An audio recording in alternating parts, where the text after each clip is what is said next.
and no capital budget.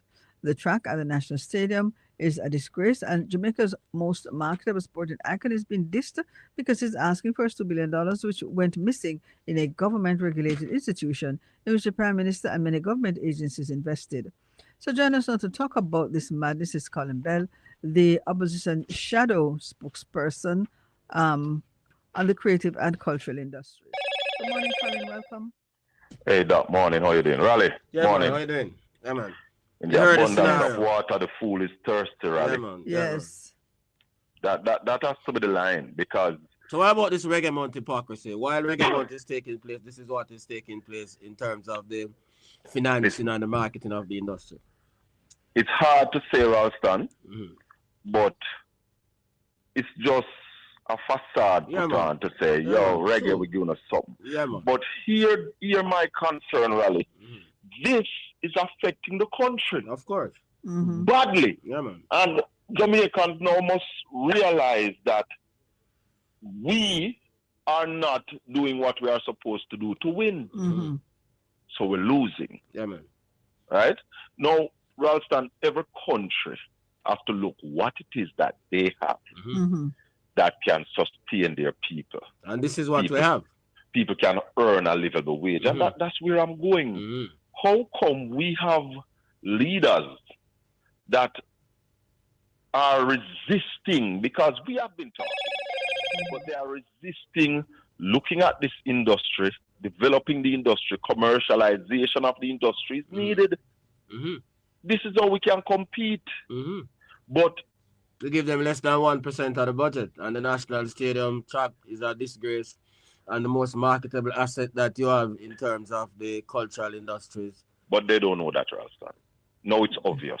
The budget before was what, 5 point something billion Yeah, dollars. now them get 7. So No capital so- budget, so no so facilities they will might be built. they might tell you that they're improving. Yeah, but in real terms, it's less and there's no capex. So you won't get But- no facility to be built. Nothing Yeah. gonna happen. Yeah. You now move from where you're there. In Mm. fact, if you realize, Ralston, cricket is going down. No, dead, man. Oh, yes. With football is going down. So we under Yeah. 17 never qualify Mm. out of that little El zone there Salvador for beat the under 17 World Cup. El Salvador and St. Lucia for play and them drop.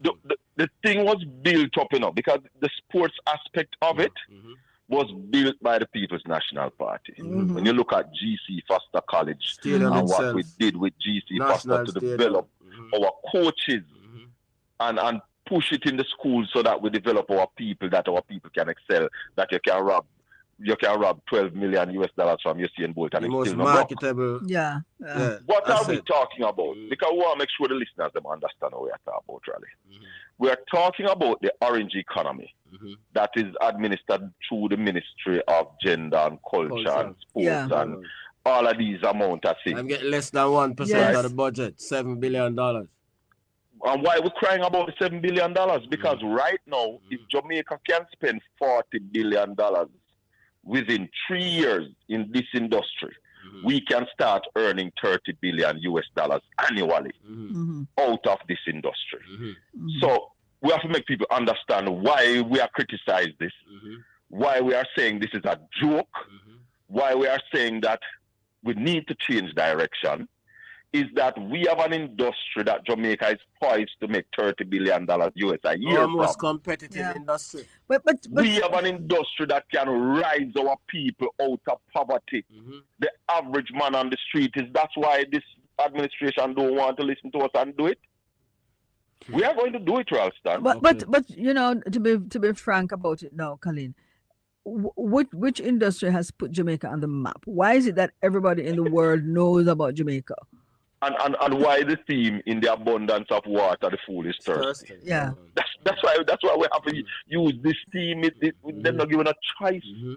but to say see it here with bricks. And it is fitting And- because it came from our most international reggae icon, Yeah. Sure, man. the Gong himself. And then Sure, we're man. saying the other most marketable asset that we have in the sporting arena, Usain Bolt. We take with the man money and then we diss him.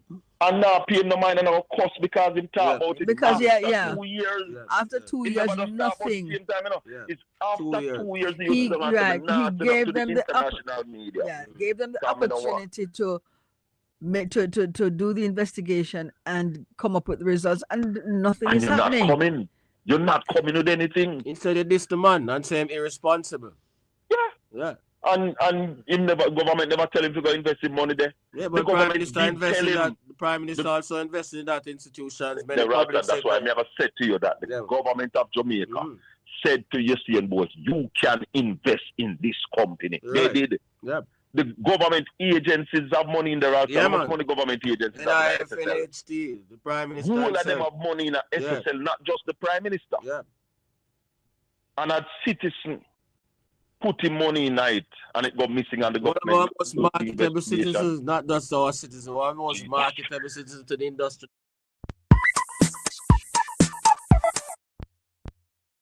Blessed is the man that walketh not in the counsel of the ungodly, nor standeth in the city, nor standeth in the way of sinners, nor sitteth in the seat of the scornful. Knockings and clappings. Good morning, good evening. Welcome. Yes, good evening to you, Shaka. Good evening to your viewers. Wagwan, Hey, brother. Shaka. Yeah. Me there. You see that tape the way I play, Shaka? Yeah. That tape there, it bring a lot of hurt, Shaka, because when you look and you see over the years, we now get justice. We are being failed by the police. We're being failed by the prosecutor. We're being failed by the judge. A clear example of how the judge failed us the other day. How the judge charged Marissa Dalrymple with 900,000, Well, and where she commit was more than 900,000 worth of fraud. You understand me?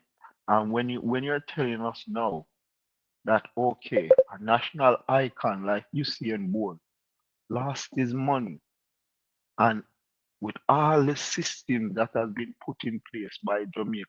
Jamaica don't need no more, we don't need no more investigative body. We don't need no more agency. We just gotta call it what it is.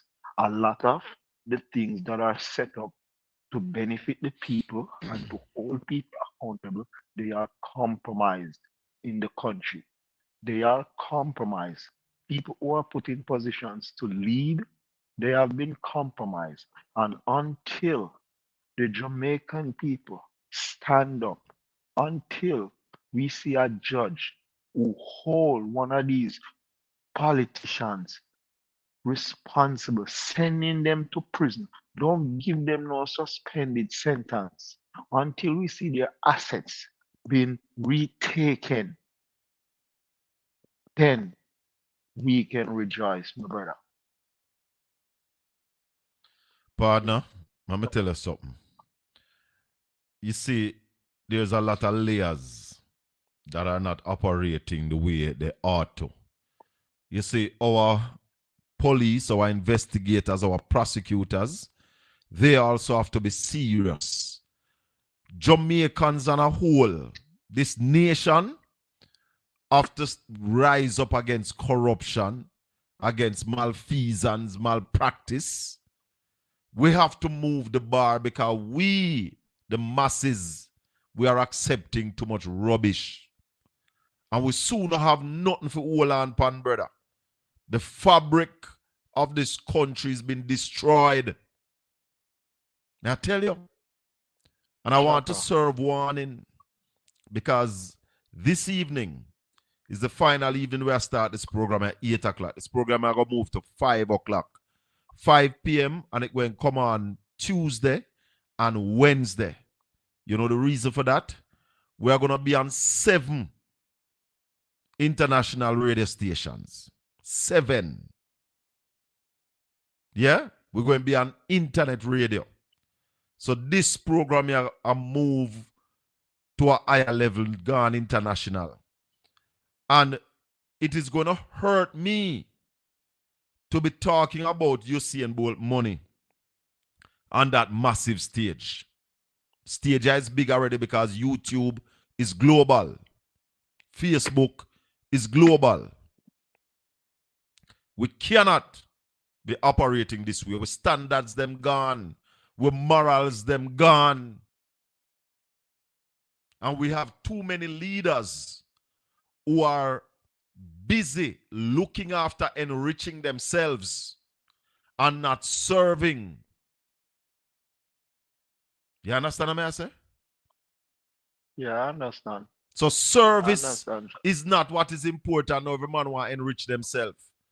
I tell you, you see jobs like teaching, a policeman, a nurse, a politician, a pastor. You see them work there? And I work them to enrich yourself, you know. Those jobs are service, firemen, soldiers. Those jobs are to serve, and what you expect is that the country to take care of you, that you can live comfortably. It's not jobs to get rich. So all of them politicians there, the amount of politicians where we have a build multi-apartment right now while sitting in office is unethical. It is. Unethical. It is unethical. It is. And with that, Shaka, I would like to know how much it costs the Prime Minister to build one of them indigent house. Because since that's the money done spent already, we would like to know. Well, the And auditor general went in, you know, and she gave a report. She said that a lot of overlapping is happening. And she named about 5 different government agencies basically doing the same thing. Christopher, good night. uh, Lady and Love, and Nicole Bell. and we understand.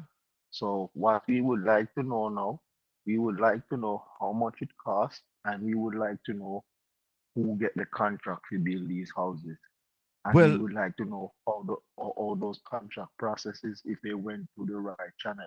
Because Shaka, what we have to do is try and hold somebody responsible. Because if we don't hold nobody responsible, mhm. it's just continuing.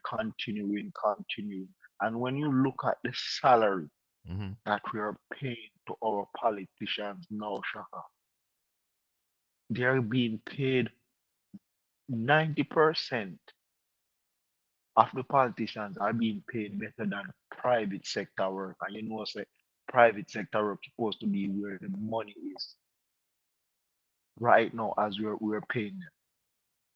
You're getting paid salaries that are comparison what mayors, what councillors in America are getting. That's the salary they are getting in US dollar. That's well, what the well, Jamaican this politicians are. administration increased the salaries of elected officials.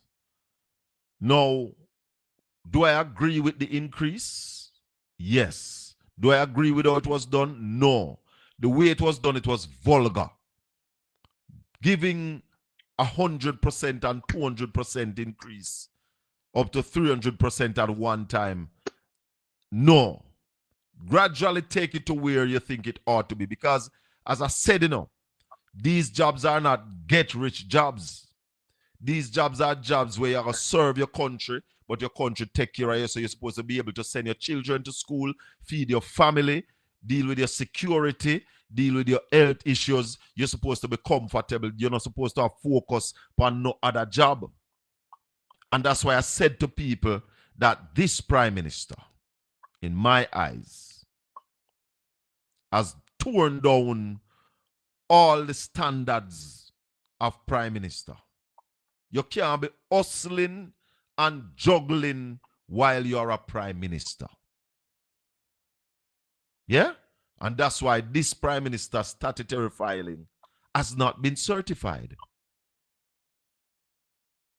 And we need to bring back the standard. But you see, tonight, my brother, we want to have a discussion about Reggae Month in a Jamaica.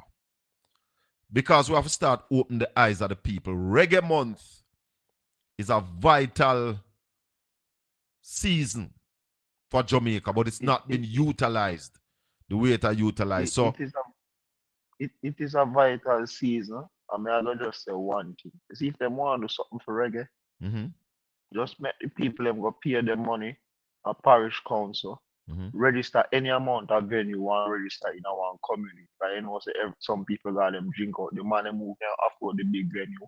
You mhm, understand me? mhm. They register everything and make people can get them security. Well, we have a plan, you know, to really have a one-stop shop for amusement license. Make it much easier. But we're not going to spell it out Yeah, tonight. yeah, I understand you guys have a plan, but what may I say? When the plan come to fruition, just make it that just like how you don't have everybody go pay them license, them car license fee up at the tax office. Yeah. You make it accessible where people can go pay them thing, and when them pay them thing, Mm-hmm. because what Jamaica feel for doing, Shaka. Yeah. You see more than the thing them Jamaica supposed to just have people who go check. Like how you have the food industry, Mm-hmm. you employ a lot of health inspectors Yeah. and you draw the money from the company. The same thing, you have the music fraternity, you employ the people them who you need to employ who go check if it's a venue a man have, the Mm. amount of people, the capacity, and that's it. And you run the lights them and the people them make their money, them pay for what they need to pay for, and the system just keep rolling and rolling. Make it that way. The people them no need no help than that because anything we're not gonna try if you do is try to collect this bag of registration fee. No, man. Hold Not on. you, you know. Hold on. Not, Hold not on. you, know, Shaka. Not Ho- you, know, Shaka. Hold on. But No. what I'm saying, You said something a while ago where grab me. You said the people them don't need no help. yeah, when I say don't need any What do you mean help, by Shaka, that? no, that's what I'm saying to you. When I say don't need any help, it would like I said to a man, say, you see how the man them, I do them rafting business, Yeah.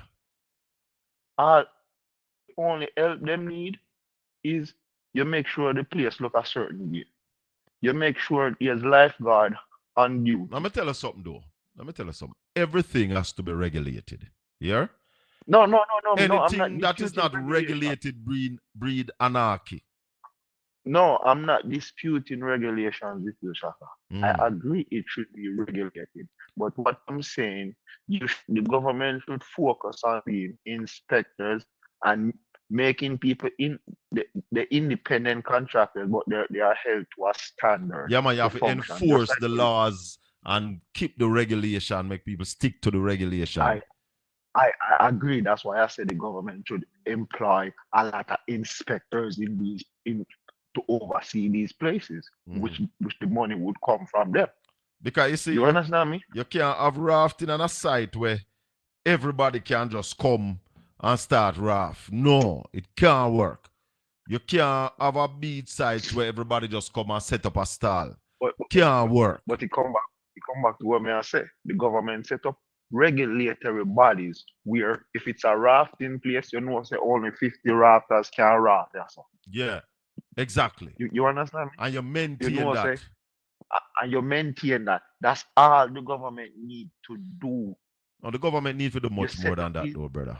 and make the people them stop hustle. Yeah. Turn the hustle into a business. Turn the hustle into a business, but it's a business where they must see them way. And trust me, if each one of them I could have every month I give the government him $300 in taxes. Imagine you have 30 of them look a site there around Jamaica, plus you have other people who have things like river dining. You understand me? And you Yeah. regulate these businesses. These businesses are giving you taxes and they are paying for themselves. You understand me? Yes, And my then you brother. sit down and you craft your forward with these people. It's the same thing with the music industry. You make it where the tourism spill over in the communities where people keep them thing in the community and people from afar can come tourists and go and make it peace. So everybody is doing something and you're paying their taxes. All right, my brother. Respect. All right, cool. One love. You're watching the That we're Colin Bell talking Show. about. Exactly. Yeah. We should be make Usain Bolt should have started at least 30 movies already, you know. That's the point Yeah. we're making, man. Make it clear to people what we are talking about. Yeah, man. Usain Bolt should have starred in more than 20 movies. Yeah, or we should man. have more than 30 movies about Yep. Usain Bolt, Yeah, man. about Shelley and Fraser course. Price. Yes. These people have set About themselves up. athletics in Yeah. Jamaica. And including the national stadium as a scene. Instead, the track is a national disgrace. But we should have a bigger national stadium already, you know. Yep. Ralston. We are all talk From about Usain, Yep. From Usain Bolt, them do what them do in our 2008 down at Beijing. Yeah, man. From them do what them do down there, say, you know. We should have built a stadium out of that. Right? But Ralston, there is hope. Okay. We Tell have the Jamaican people Well, what is the I am hope. glad you see that there's hope. There's hope. We have put the issues on the table to Mark Golden. I mean, Dr. Deborah Ickling, myself, Dr. Olivia Rose, we have made our presentation to the shadow cabinet. And one of the men who gets it straight out of the box is Mark Jefferson Golden. Okay. That this industry has the ability to make Jamaica into a wealthy country. Not just to fix our problems, but to make people wealthy. We can create easily about 5,000 new millionaires coming out of the culture and the creative industry. The culture and the creative industry is the visual and the performing arts, it's music, it's poet, it's gastronomy, people with the food, people with the clothes and textile, the barbers. Every individual can benefit from this industry. This is the industry that can make you get big pay.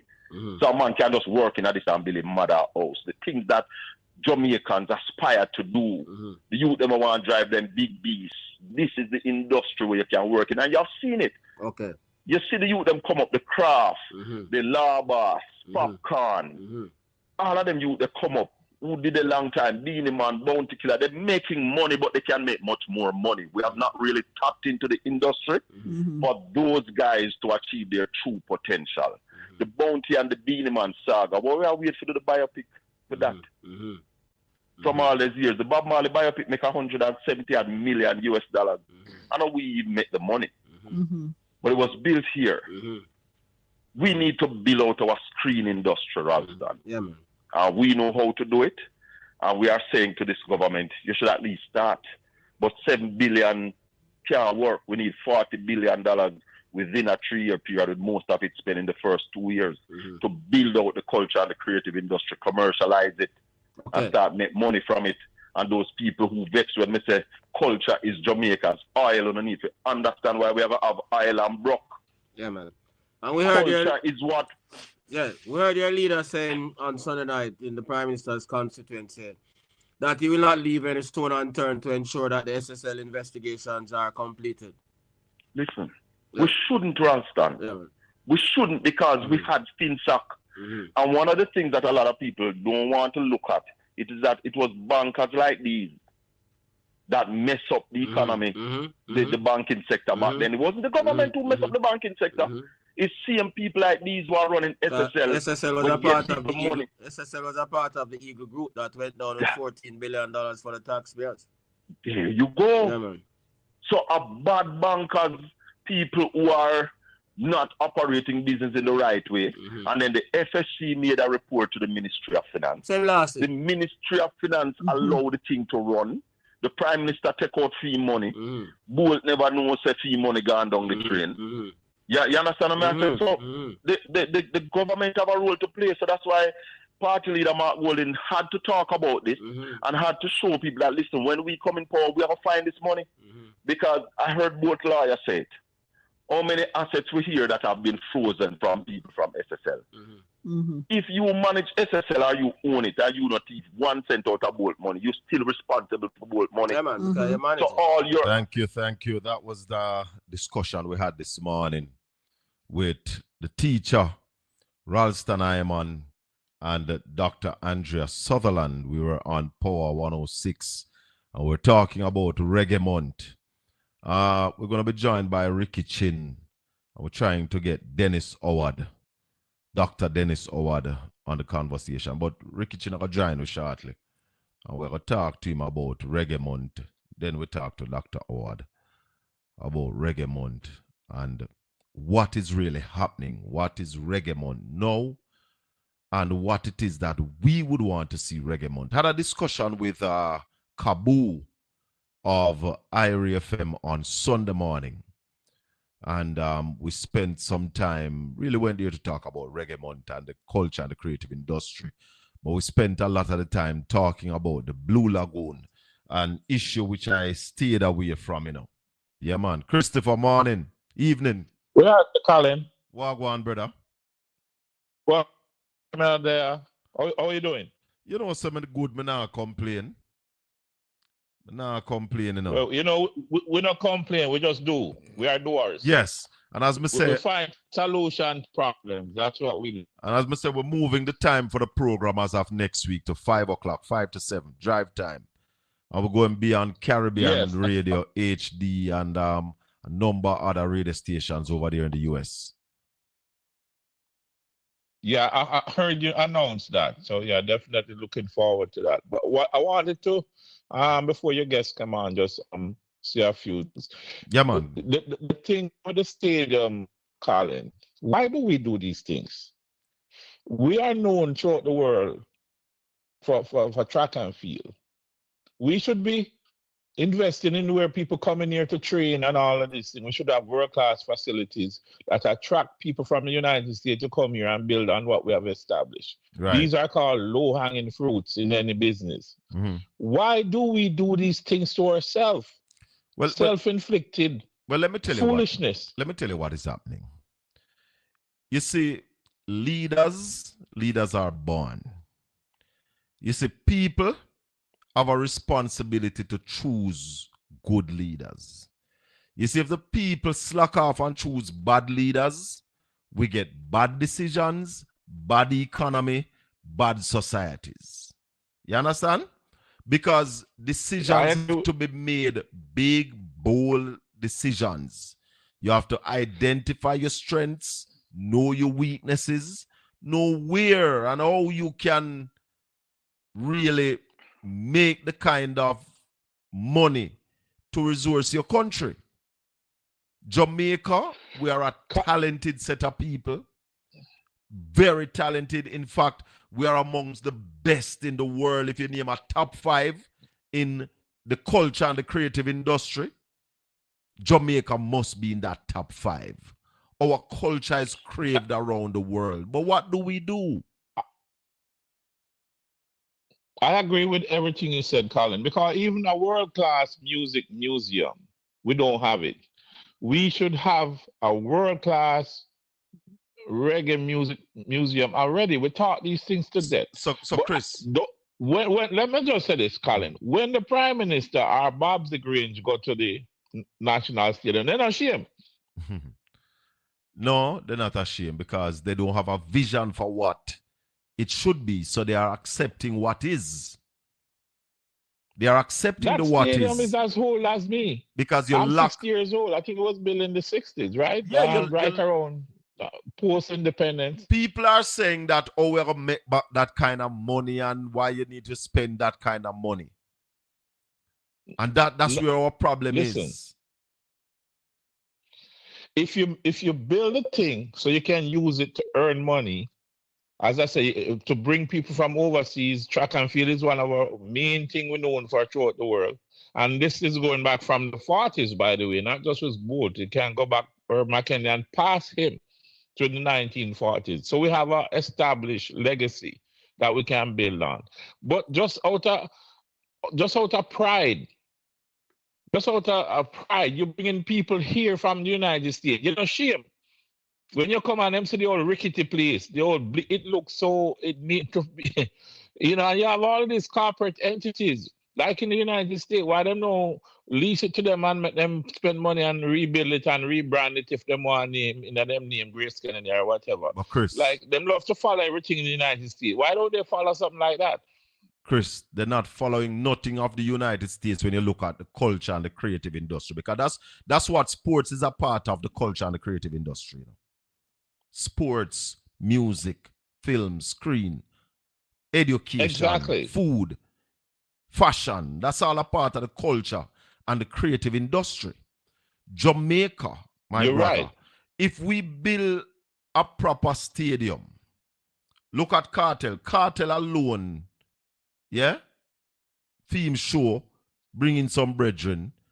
And in my opinion, had Cartel stayed low, keep out of the limelight before the show, he would have carked the stadium and people outside.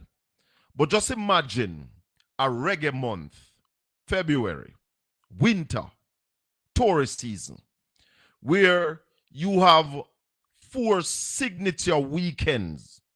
Every weekend, Saturday and Sunday, or Friday, Saturday, Sunday, there's a reggae festival with all the top reggae acts in Jamaica.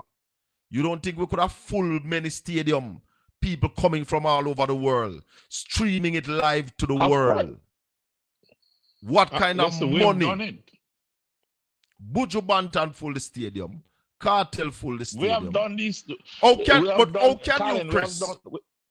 How can you have a reggae month without a signature event? Hey, Colin, small mind things, small things, you know. As you say, you know, these guys, their obsession with enriching themselves, suck all of the brain, all of that thing into that part of them brain, because them so obsessed with that them can't see the bigger picture. You understand? Yeah. And it just baffles you as a person that's looking from the outside and saying, why can't they see it? It's right in front of their face. Why they can't see it? They can steal money. They can come up with scheme with SSL to take away people money and do all of these things. But the things that can make and empower the society, they seem not to be able to see it even when it's right in front of them face. I just cannot understand it. You know, somebody is saying that Chris Blackwell, them control the economy and all of that. Let me tell you something. We, the Jamaican people, we control it. But we not doing nothing about it. Mr. Ricky in the studio, I want to invite him in on this discussion here, right away. Ricky Chin. Respect. Big up yourself and welcome. Somebody who in the reggae music for many years. Ricky has produced many reggae shows internationally and locally. Welcome to the discussion, Ricky. We're talking about Reggae Month. We have a caller on the line, Christopher Campbell. But we're talking about Reggae Month, what is happening and what we would like to see about it. Kabu told me at Irie Sunday morning that the whole Reggae Month idea came out of Irie. And when they went to the government with it somewhere about 2007, 2008, they just went ahead and launched a Reggae Month. But tell us your concept, Ricky, of what you would like to see a Reggae Month be. Okay, I don't know if Reggae Month. I briefly was mixing up Reggae Month and Reggae Day. Right. I remember Dennis Richards and Andrea, who is now very pivotal in that space, were the persons who were really in charge, who was really responsible for Reggae Day. And Denise Richards at the time, I think she was working with Rhea Neville. And maybe I was very involved in the initial stages of that. But that, and I'm going to tell you, it's just like how some black people in America still don't think we need to have a Black History Month. Sometimes I kind of feel that way because I think we need to live and show the history. Reggae Month, for me, what I would love to see happen in Reggae Month is the government not becoming the promoters, or shouldn't say promoters, not becoming the producers of the Reggae Month activities. What needs to be done is put it in the space and tell persons like 6, 7, 8 months before February, present your plans for Reggae Month and where you want to do it. Now, you want to give the promoters that space that them can generate income for themselves and whoever else. And the projects that the government decided that they are going to go with, the Ministry of Culture, along with Ministry of Tourism, must come together and say, we are going to promote this period in Jamaica. So when you look at Culture Yard this year, is a Trenchtown Foundation, is them at to find the money, along with Junior Lincoln, who went and begged some money to do what they did down at down a First Street. Yeah. While I was there for part of the time on the 6th, and a lot of tours came through the area. Now, what we need to do in part of building out our entertainment industry and in that cultural space, when you travel around the world, what Jamaica is known for is the music and sports. And the music, everybody knows Bob Marley. As I tell people this repeatedly, it freaked me out being in Berlin some years ago. And on the side of a building in Berlin was a massive mural of Bob Marley. That size mural, we have not seen that size mural anywhere in Jamaica. All right. And talk to me. Went to another city and I book up another mural of Bob Marley. Now it shows the potential of the music. I'm going to get a bigger joke. With the Japan, we're doing Japan Splash. Those were the days when Jamaicans would play Japan Splash. And Takian, where you see more than 100,000 people turn out for it. For reggae. The reggae artists, them days there, you never really have, there was not a proliferation of cell phones like now. So you go to the vending machine and you get your phone card and you request the price one you have. And a man say, look here, Gregory Isaacs, go the vending machine. And when the card come out, is a Gregory Isaacs depon it. And it's in a cellophane, you know, so it's not picture just take. They never know same is there. Because them time you know Gregory cut off him dreadlocks. And it's a picture of Gregory named dreadlocks. And we saw Maxi Priest, we saw Bob Marley, we saw Sly and Robbie. Down in Japan, you know. That I remember coming back to Jamaica with some of them and carried to Cable and Wireless and said, look at this, we saw this in Japan, we need to emulate this. But I know that you're calm about. But the point I'm making is how popular the music used to be. Between you and I, Colin, me not think the music that popular anymore, you know. In Jamaica? In Jamaica, but even when you look at Japan Splash, Japan don't use Jamaican artists anymore. Because it's Japanese artists, them use an artist out of Europe who are play ska and a play their form of reggae is what is being used. You don't see that many reggae acts being used anymore. But Ricky, our reggae acts now are not as big as that Dennis Brown used to be. Gregory Isaacs. I would ask myself why.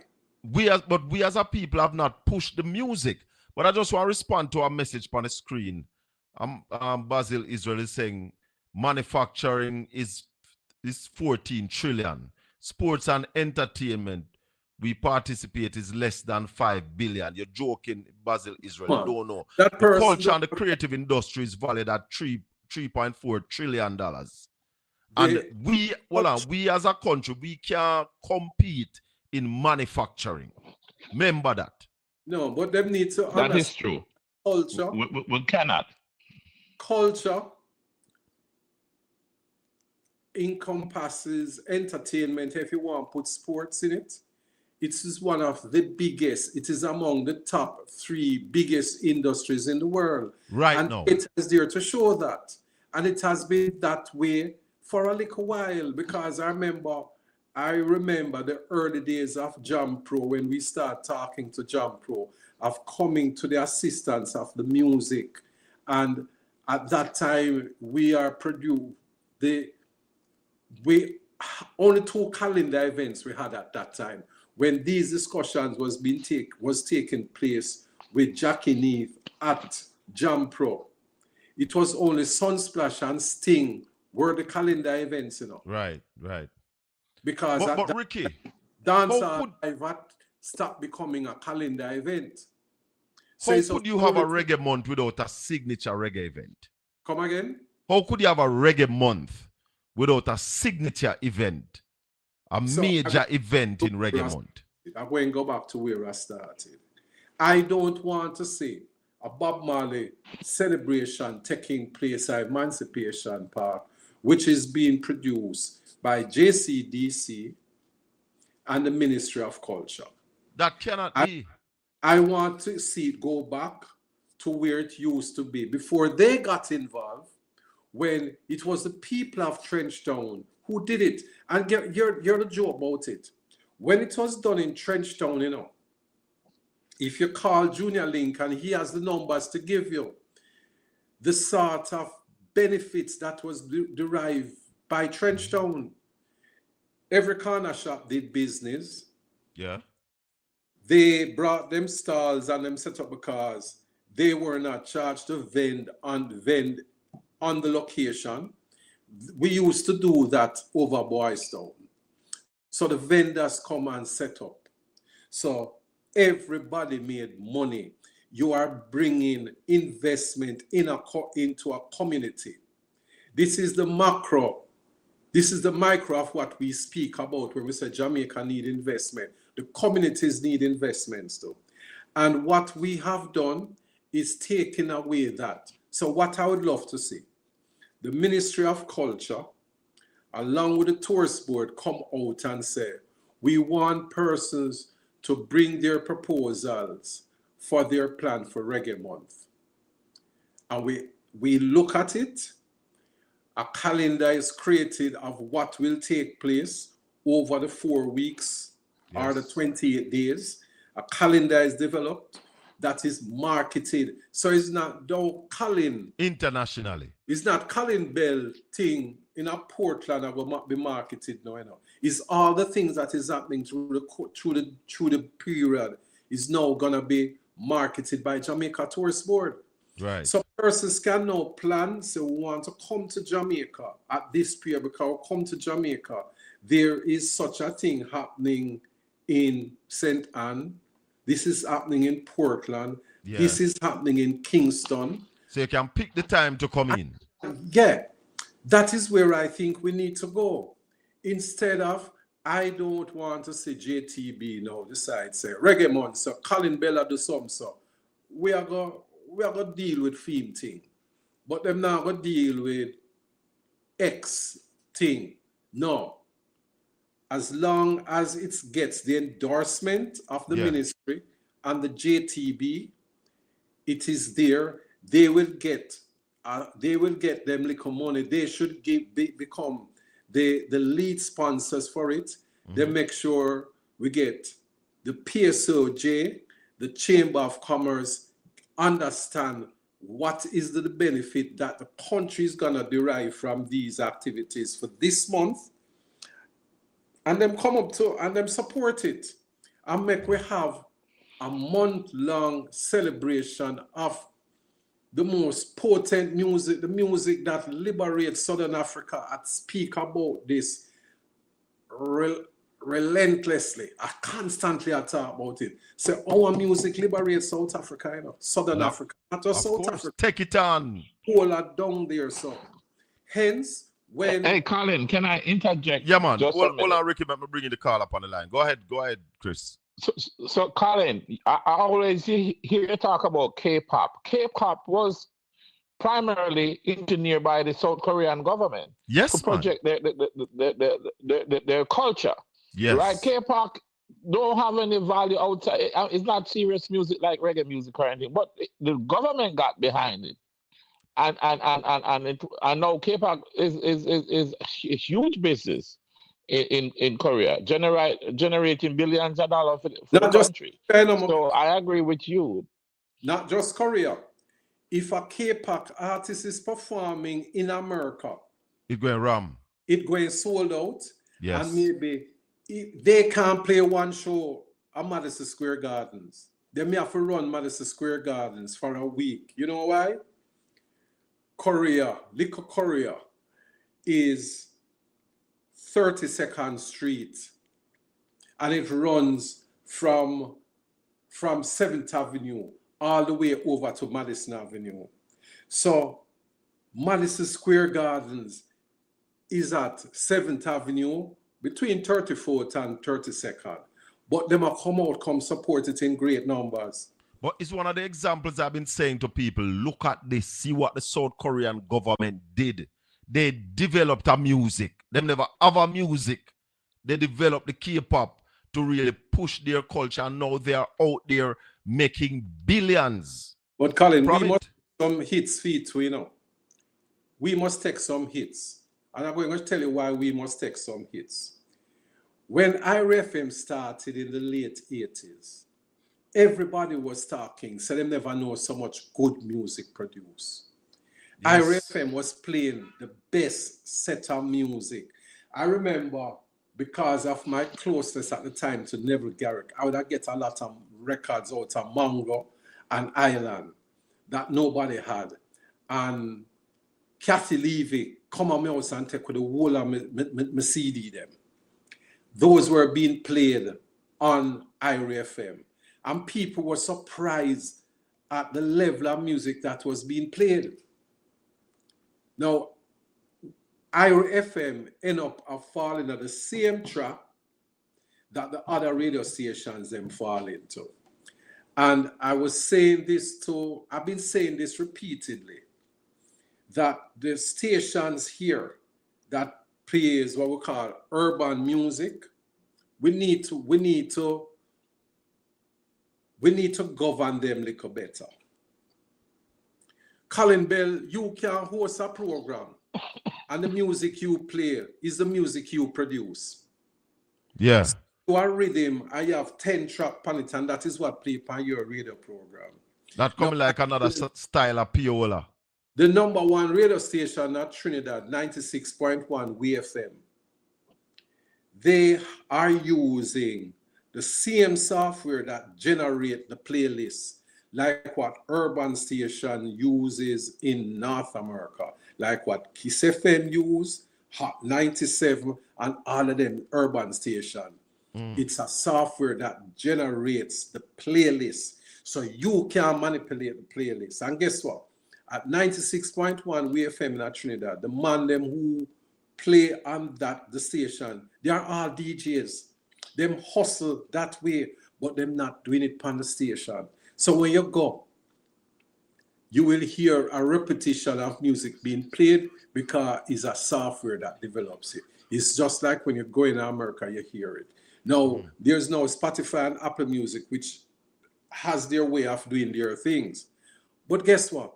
Our music, one of the nicest things I heard last night, Colin, no, about 3 o'clock this morning, I couldn't sleep. So me listen to Spotify more time. And me get a sweep of reggae for about 2 hours. That ordinarily, me not hear that in a Jamaica. And in Spotify, me I listen to that is playing it. How we fix this? We need to fix those things. Hold on, Chris. I'm going to bring you in. Go finish up, Ricky. Finish up the thought. That the music is becomes again more palatable, and people would travel from all over the world for come to Jamaica for listen to the music. Go ahead, Chris. Well, Ricky and Colin, let's go back to what we started out talking about the National Stadium. Why is it that Roger Stephan had to be the person, an American, that collected the largest amount of reggae memorabilia in the world? And I went to see that collection on the Queen Mary in Long Island years ago, and I was blown away. We, as Black people, we don't respect our history. It takes other people to come, and when them come and exploit us, then we get upset and talk about how white people are win Grammy and white people are do this, when we don't take the time out and put the resources in to keep the thing going so that the next generation can benefit from it. We're selfish as a culture. Yeah. That is the thing. Every man is out for himself. We have to move as a collective if we're going to be successful as a culture. And we don't do that. Every man is just hustling here and hustling. We're a hustling culture. You're not going to become successful. We need a narrative. We need a story. Are we afraid of to the shape word? Who we are. Are we afraid of the word commercialization? of our culture. But it shouldn't be afraid. That's how we're gonna make money, you know. So, That's but why after all these years we have not yet commercialized our culture? all right. I have some little take on that. That maybe this may not be the program, but when you look at it, how many artists in Jamaica, publishing company resides in Jamaica? Not many of them. And how many of our publishers and even the local publishing doors, how many of them really go out and look work for the material they have? Now, there's a company in the US named Reservoir. Reservoir is maybe the newest major publishing house. They are on the NASDAQ. They are in Israel. They are all over Europe. And they are now fast becoming the biggest publishing company in the US. But you know what they do? Like I have somebody there tell me they wanted the Channel 1 catalog. Mm-hmm. What they want it for? To make sure that it's in commercials, it's in movies, even get people to re-record it because the writers will get money. These are some of the things that publishing companies do. But have we had those discussions in Jamaica, Ricky? Have we sit down with the heads, the leaders of this country, have those kind of discussion to show them that, listen, all of this is money, you know, these are assets that we have that we're not cashing in. There's a next one, you know. Hey, Colin. Go ahead, Chris. Colin, let me say this. We have the example already, you know.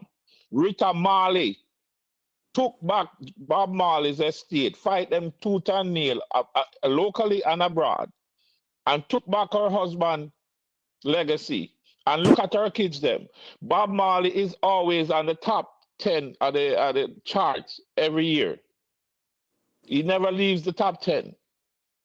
That must generate money. It's a commercial success, of course, and that's why I'm leave Jamaica and him saying, go and go out there, go spread the music as a part of him religion, but also to make money and set up him kids them. And Rita Marley has shown Jamaican how to do it. So why we can't follow what she do? Why we are reinvent the wheel? And I don't think he's really anybody more successful than the Marleys in music, as far as reggae and all of that. I don't think he's reinventing. What did they do? So why we can't follow that? Why we can't follow that? But Chris, and while you're correct, you can also look at, there's a big example there now. And Colin, I'm sure you hear me talk about it already. Make a look on Taylor Swift. Yes. Taylor Swift just said to a record company, me never sign a digital rights to the, you know. So how come when I release my music digitally? I just say, I want back all of my masters from Uno. Uno going to give me back every single Jack master because I have no digital rights to the. I want to go and pay me money for my digital rights. But I am terminating my contract. They couldn't afford to lose her. Mm-hmm. So them gave her $1 billion. Wow. Because she never signed, her music is on Apple Music. It is streaming. Yes. And she never signed a digital rights. Now, she signed a record deal. So I have been saying to artists, you know, yo, your distributors, your music, I know half of the music I heard last night. I hear Dennis Brown, Freddie McGregor, Barry Salmon, Johnny Osbourne, Frankie Paul, you name it. I listen to that. Mm-hmm. I don't think Freddie, when I spoke to Freddie about it in about middle of last year, I said, yo, my youth, we're dealing where your digital rights are concerned. Him saying now sending letters to a number of people who have been distributing for him, because them now need to show him the statements and them need to share money with him. No, but that's not so it go. Artists now need to start. Listen, guys. We have been at this too long. I'm a businessman. Colin is a business man. I do not. When I get up in the days, all I think about is to make how my business going to be run if more efficiently, to put more money to the bottom line, cut out the fat, learn more about whatever I'm doing. We have been at this too long. But again, Chris, As I there, said, the Marleys are there, right? We have. I agree with what you said about Taylor Swift, but we have a local family that have done it and done it very successfully. but again, Chris, there's a downside to it, you know. How many times you hear some of our artists or artist management doing an interview and you cringe? Yeah, them not ready. So them not know the business. Now, make we look on Kendrick Lamar. Kendrick Lamar after the Super Bowl, Theme Stocks, him is the first rapper them say to get a billion stream in a particular period of time. Since the Super Bowl, he has more than 1.3 billion streams of music that him did at the Super Bowl. Crazy. Every day he's trending. The possibilities are endless. Mark you, their population is more than 300 million. We is 1%. We is less than 1% of their population. But that population, Ricky, is available to us, you know. The thing about it is, yeah, that's true. Education is the key to this. And persons need to understand what are the business norms that exist globally and try to see how we going to take advantage of this. A lot of us, you know, who call ourselves leaders, you know, we don't lead. We wish to follow. And we don't get up and say, let me charter my course in going forward. Maybe I talk to myself too. We need to chart our own course to move forward, to drive what we're doing. That, as you say, when you wake up morning time, you decide, say, you're going to do this. If we start doing some of these things, the Ministry of Culture going to recognize they don't have to become the producer. They can help in the promoting of the product, but they should not be the producer. And I am adamant, I'm against that totally, because I see what Trenchtown can be. Yeah. I'm talking to a man. How many people are at Trenchtown on the 6th, Ricky? About how many people are down there? I left before it started, but to what I know, people would have left Emancipation Park and gone down there. Yeah. Plus the community people and people who tend to be there every year would have supported it. But we need to build that thing there. Answer this question. Are you pleased with what is happening for Reggae Month? No. And as I said, I want to see moving forward, the Ministry of Culture and the Ministry of Tourism come together and say, the budget is being done now. Them budget debates are going. So we know how much the industry get? We need to know, say, X is put aside for Reggae Month. It's not going to happen. For the ministry to produce the things itself and say, on Reggae Month, we spend $10. No, this $10 must go to, as part of sponsorship, to promoters who are going to push. They are in the business to do commercial endeavors. You're going to give them the support. You're going to give them the money. Guess what? The JCDC can do way more than what it is doing and don't have to be a promoter. It don't have to encroach on the commercial side of it. It can assist the people who is going to be doing the commercial side of things, how you move it forward. And I was going to say it again, we don't want to hear the Ministry of Culture say we spend $100 in a Reggae Month. The budget, they have been granted $7.2 billion for the ministry has gotten in this budget $7.2 billion. Is that enough for entertainment industry? The 7.2 is for the ministry on a whole. Remember, it's a super ministry. Yes, I think it's for the ministry on a whole. Well, that is for sports, that is for gender affairs and So what so else them do so there. nothing that's for We don't entertainment, nothing new we going don't know happen. there for. Guess what? We need to go back. You remember one time there was a proliferation of workshops and things to do with the music industry. We need Yes. to start doing that again Yes. because it's a new generation that is there now. Market, plenty of them is doing so well. You look on Popcorn. Popcorn going say do well. Publishing set and all of them things they said. Don't know the person, never talk to him yet. You made closer to him than me. But a lot of the young artists, them, so them they're on top of them thing, you know. We need to look and see what is the global pie and see Yes. what is the size of the slice we're going to get outside. And my thing where that is concerned is for government to sit down and say, this is the support we are going to give to Reggae Month. This is the support we're going to give to Reggae Sumfest. This is the support we're going to give to Rebel anything that Salute. thing where build the A Jamaica. Jerk Festival. Ricky, the global pie is 3.4 trillion US dollars. I am saying to Jamaica, let's go for 1% every year. 1% every 1%, year. you know, say 3 point whatever trillion, 1% is still maybe overly ambitious. 1% is $30 billion a And year. is overly. What So- is so- Jamaica GDP?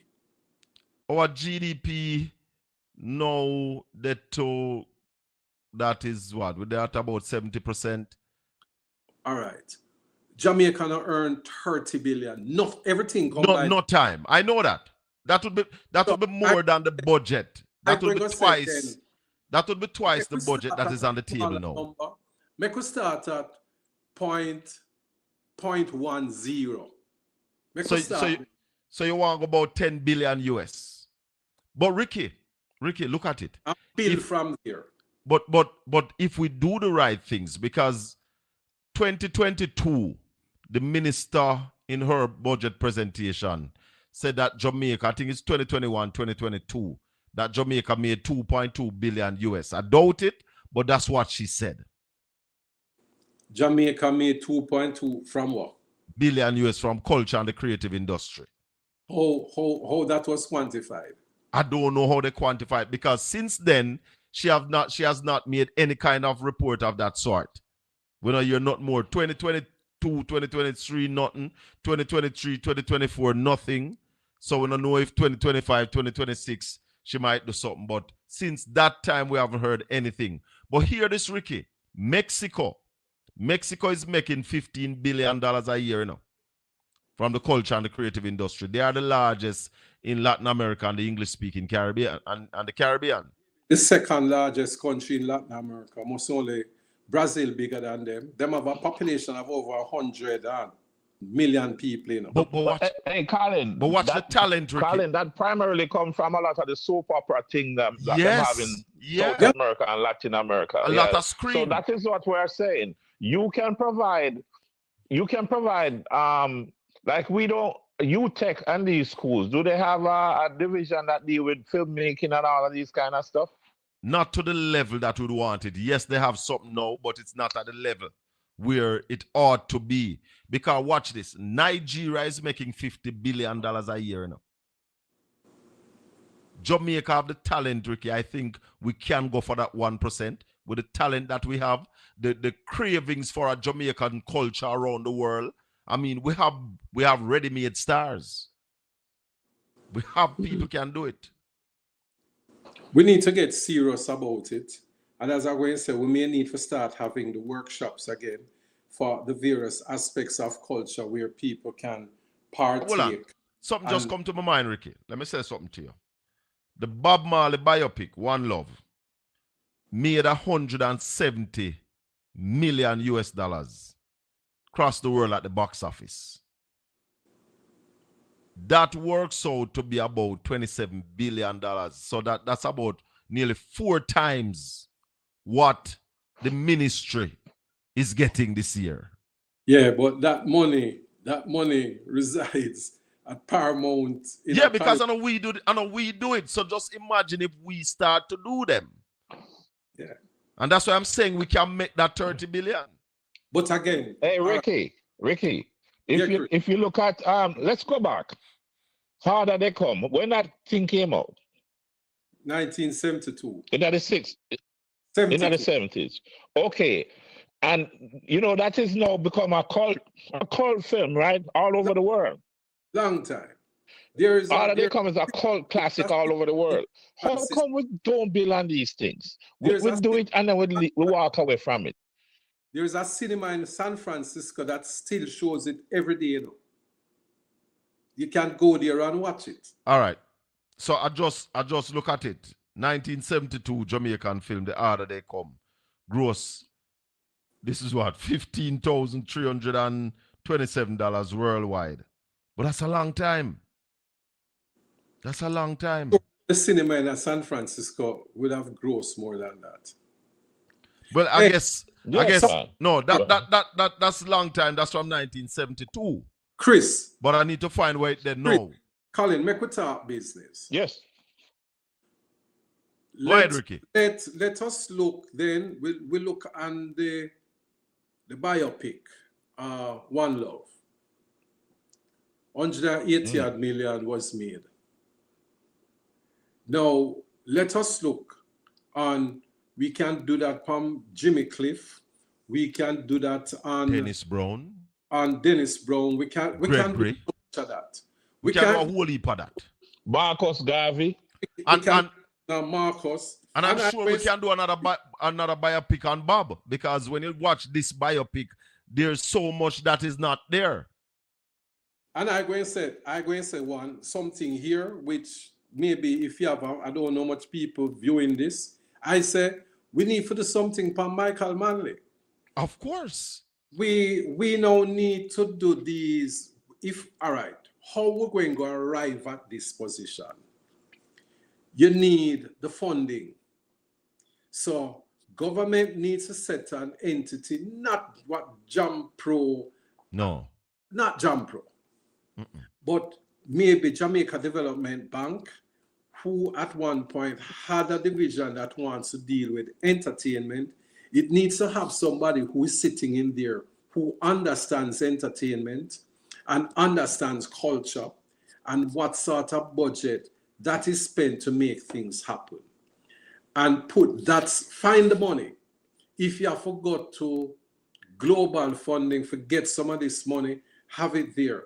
And give persons the incentive to come to you with the sort of program that is needed to fund it, that you can get global box office success. So if we need to have relationship also with the various streaming entities, we need to go do that. Chris, is something, these are the things, because I hear this. The business people in Jamaica. All right, I'm going to share something with you, Colin. We're working on it again. We have a script in front of us that has existed since maybe the 2016. That script been around, and we've been bouncing it around. Everybody who reads the way it named there loves it. As soon as we was going to pre-production, there came COVID. But I'm going to share this with you. Mm-hmm. I had a meeting with one of our corporate giants, and I presented it to them and even showed them a part of the movie where their product is being used. And them say, we love it. We're going to get back to you. They got back to me a couple of weeks later and say, after discussion with the team, they're not interested in it.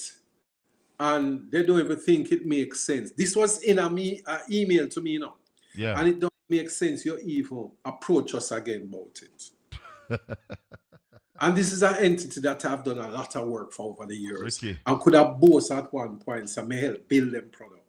Ricky, They said that to me. No, I am now looking on a Mexican company who may be interested in the product, be their product instead of the Jamaican product. And they may be giving me the sort of money we need to do the thing. to do the project. But Ricky, let me say this to you. And this is a movie, and we are talking to persons to get it to have a.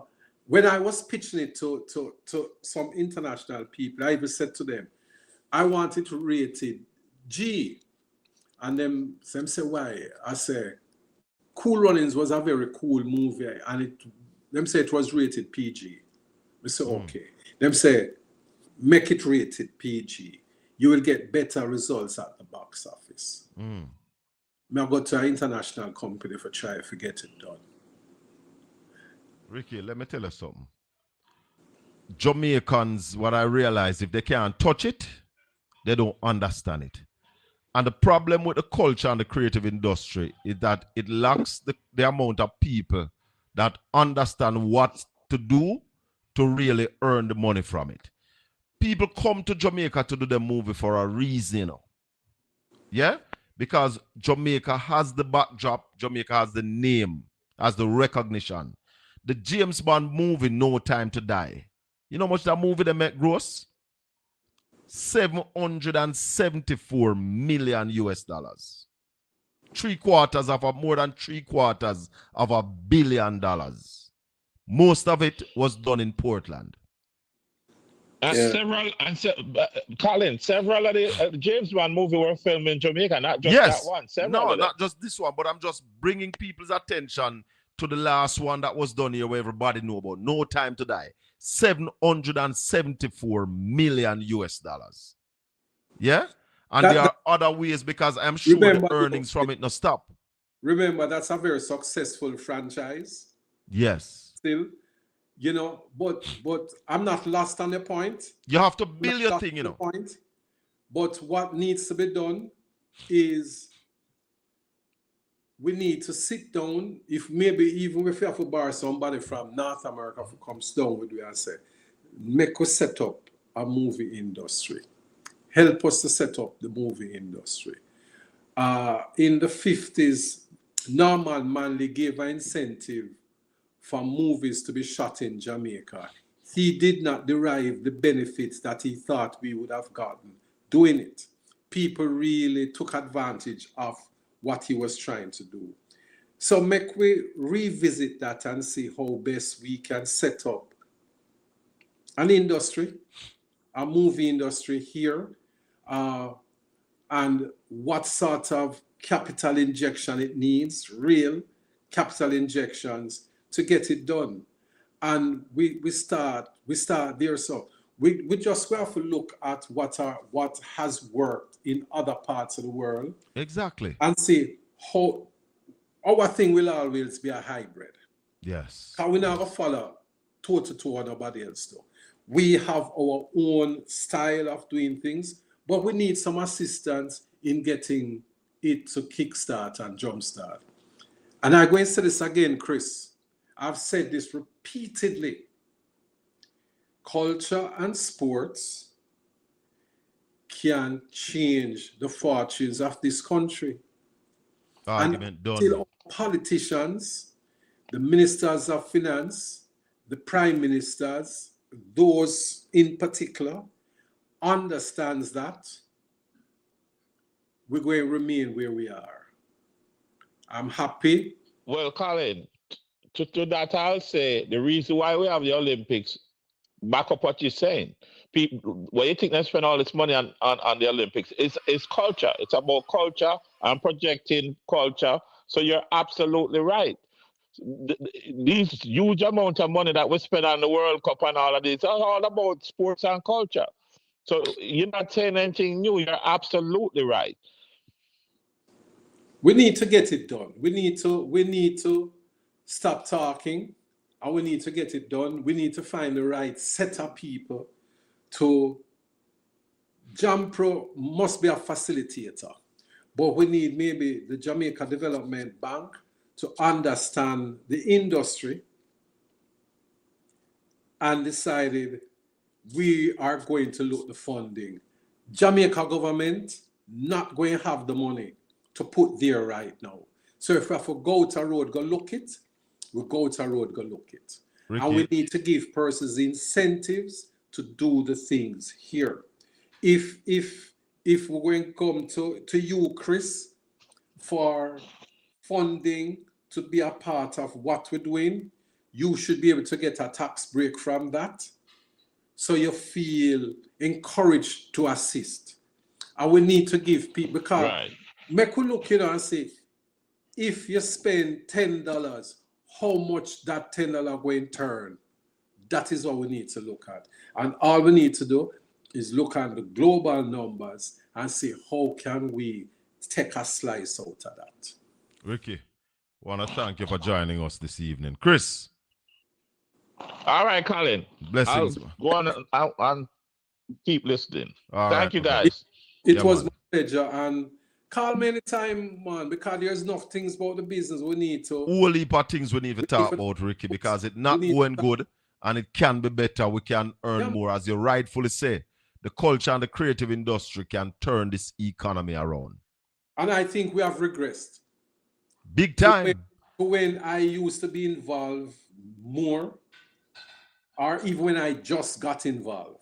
As yeah, man. We have regressed. Big time. We have regressed. Yeah, when I hear people, when Sting went to Japan, about 10 years after I went, and I say, how much, what sort of numbers them get? Him say, we get some good number, get 78,000 people. I say, what? I say, our small shows had 10,000 people. And we don't recognize we are doing all the things that are wrong.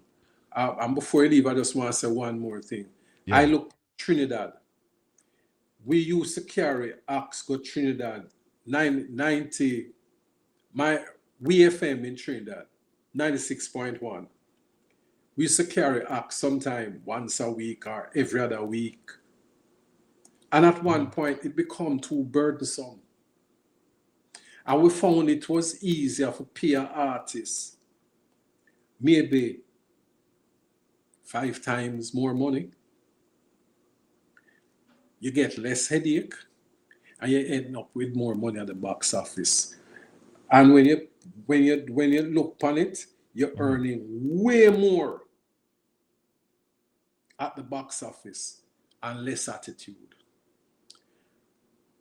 And a lot of times, we are our worst enemies. Yeah. We mash up the thing. Yeah, man. Mash up the thing. Respect, Colin. Thanks for having. Kick over the thing. Kill the goose while lay the golden egg, brother. Yeah. Thanks, Ricky. We talk again. Cool, no? Yeah, man. Ricky Chin, my people. Want to thank him for coming on tonight talking about reggae music and Reggae Month and the possibilities. And you heard Ricky's views and a lot of the things, and I kept quiet a lot of the time because we don't need to say some things right now. We know exactly what to do, what needs to be done to kick off the culture and the creative industry to start earning that $30 billion. We are looking at the 1%. It is possible. We're aiming for the sky. If we come out with 0.5, that's $15 billion annually from the culture and the creative industry. We can do it. We have the talent. We have the people. There's so much. I mean, that's a Bob Marley biopic that was done. Not Bob Marley movie not do yet. Where the movie them about Bob Marley. The real life movie about Bob Marley. Biopic is different from a movie. So the movie not do yet. I believe that Vibes Cartel need for doing biopic now. Know that him thing hot. Take a break out of the limelight and go film your biopic Cartel. Film the time in prison and line up the whole of the thing. Put it out there right now. It will hit. Your thing are going right now, may I tell you? 804-7072. We're taking your calls right here on Portland Spice TV. We're talking about the possibilities. The ministry has been awarded in the budget. Yeah, me I look past some little while. something over Portmore there with Turlang and hold on there. Me I see a thing ya. I don't understand it much, but me I see a thing ya. Me I see a thing ya. Over Portmore them say. At a community meeting. What they are saying is that Turlang sound like him want war Raymond Price. I don't know. Me see a video, me I look at it. The video that I'm looking at is 28 seconds. Me just send it over to see if we can bring it up. Seeing some more things coming in here. But so obviously what I am hearing is that there's a community meeting over there at Portmore. And like some argument, some war or something broke out there. Hold on, them just see something.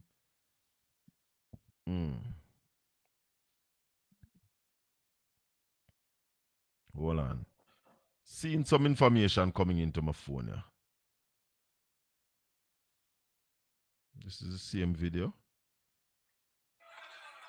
So I see police, I see Turlang.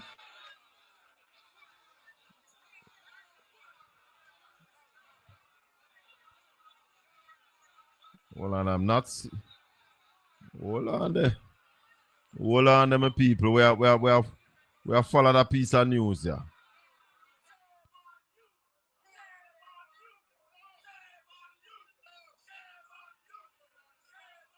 We are follow this.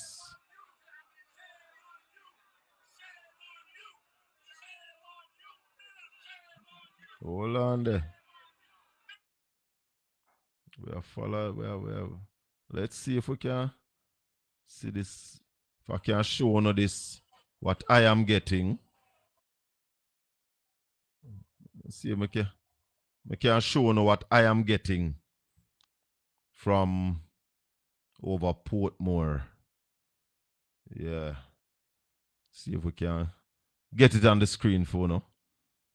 So I can see what we are see. Because we are see something here. Get this on the screen and let me see if I can make a call and find out what is happening over there in Portmore. They said it's a community meeting. It says a community meeting today. Let's see this.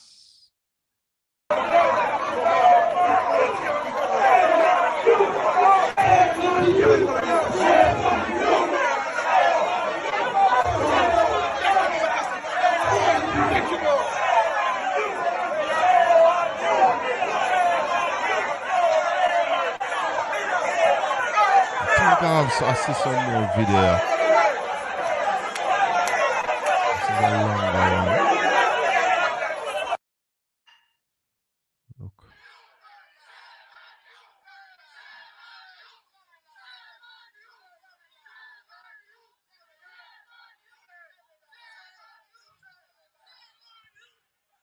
Well.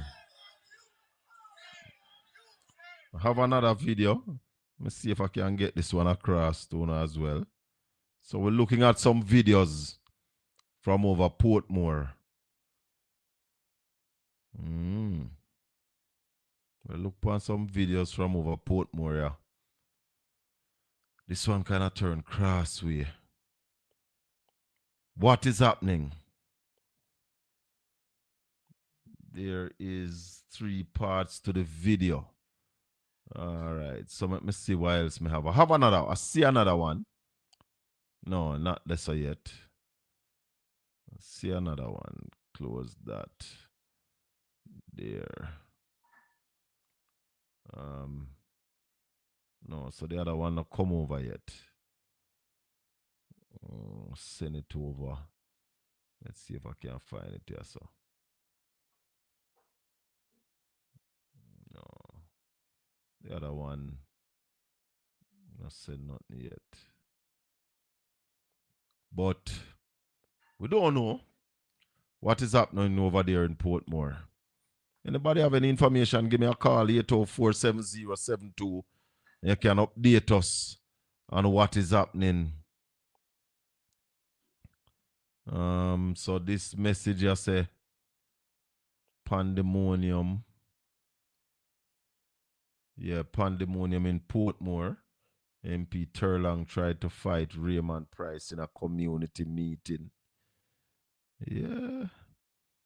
Well, Elaine, the Reggae Museum, I am suggesting that we build a Reggae Island. Build it out as a museum, as everything. Navy Island to be the world reggae park with a 5-star reggae hotel. You know, legalize marijuana over there. Build a venue that can hold 2,000 or 3,000 people. It's 78 acres of land over there. You know, proper hotel. Name the rooms after the reggae artists, the Bob Marley Suite, the Rita Marley Spa, the Bounty Killer Conference Room, you know. Things like that. You put a statue of all reggae icon around it. Digitize the statue so you upload all the information about that person into that statue. You can go to the statue, talk to the statue. If you want to download digital memorabilia, you swipe your credit card. That comes at a cost where you can download digital memorabilia from the statue. That kind of thing, you know. So you have the Walk of Fame in Hollywood. You'd have the Reggae Island in Jamaica. So there's a lot of things that we are looking at that will spur this country into growth through our culture and our creatives. And as I've said to you before, is that getting our creatives to transform our culture into entertainment. And that is what you will export. So we're talking that we're not exporting enough. We have enough culture. And we have the creatives to transform that culture into entertainment for export. So then we'll be exporting more than we are importing. Presently, we are importing about $30 billion annually worth of culture, you know, importing other people's culture into Jamaica. And we have not been on the route to export our culture, that people can have it and see it and enjoy it. Yeah? So these are some of the things that we are talking about, that we want to move Jamaica forward. We want to start earning from what we have. Yeah, because we not earn from the wealth that we have, the amount of reggae, the amount of stars with popularity, notability around the world. People know our people them already. Usain Bolt is known. Yeah? So when you have a movie star in Usain Bolt, or you have the Usain Bolt biopic, you know, you have Beanie Man and Bounty Killer, that whole clash era of their lives. When you put that out there, what you think will happen? We're going to make money. How much you think that will cost for film? While that is in production, we will be making money. So our people, our leaders just need to rise to the occasion. When I go to school, them used to say, the Jamaican people are our biggest asset. But at the same time, we now push forward with it. We're joking with it. We're suffering while have this luxury, while have this asset just meandering along, you know, iffy catchy. Who make a money. There's nothing deliberate about earning from our culture. And that's why I say now, the commercialization of our culture needs to start now. That's how we're going to be able to pay our teachers. That's how we're going to be able to pay our police and soldiers. That is how we're going to be able to do it.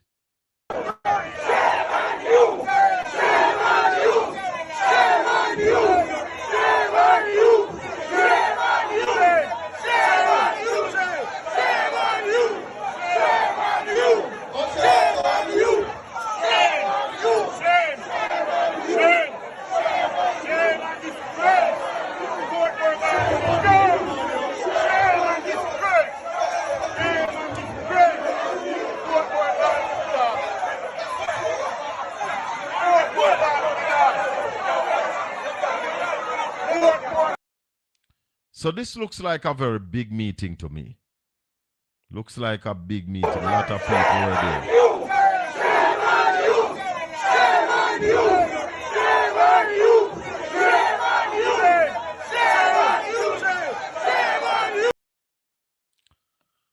Yeah. Portmore. That is what took place tonight at the consultation in Portmore. But what that consultation was about, was it about Portmore becoming a parish? Because the government said that they have had all the consultation. So what is this about? I'm not seeing. There is another video that I have. I have another video.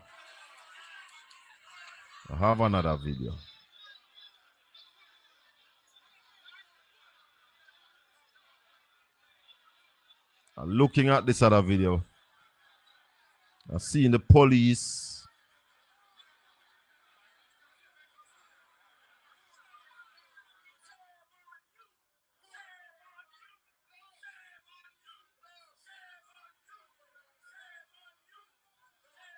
It's more of the same. Shame on you. Seeing a lady hugging up the MP. So I don't see anything much different. I was trying to run through my head who me could have called over Portmore then now to find out what is happening. What is happening in Portmore?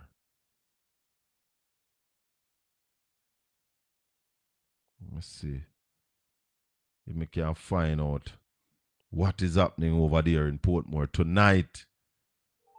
But my people, interesting times are ahead.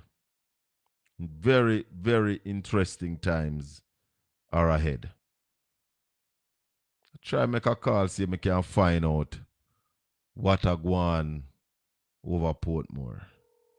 Kind of late, so very iffy about who I call this time of the night. I'm sorry. Very, very iffy about who I call.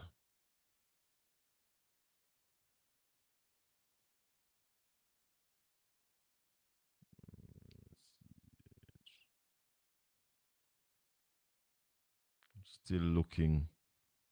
See if this Virginia have any idea about what are going on over Portmore. You're watching the Colin Bell Show. And remember, this is the last Tuesday night that we're going to start at 8. We're going to be starting at 5 o'clock.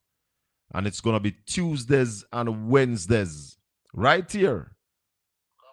Wagwan, brother. Any information on what's going on over Portmore? You know what? Anything with the live on the ear, but may I get some pictures and some videos.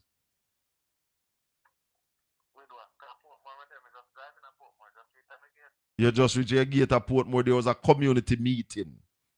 And there's some issue between what I'm getting on here is Orlando Turlong and Raymond Price. Some issue that there were some almost confrontation.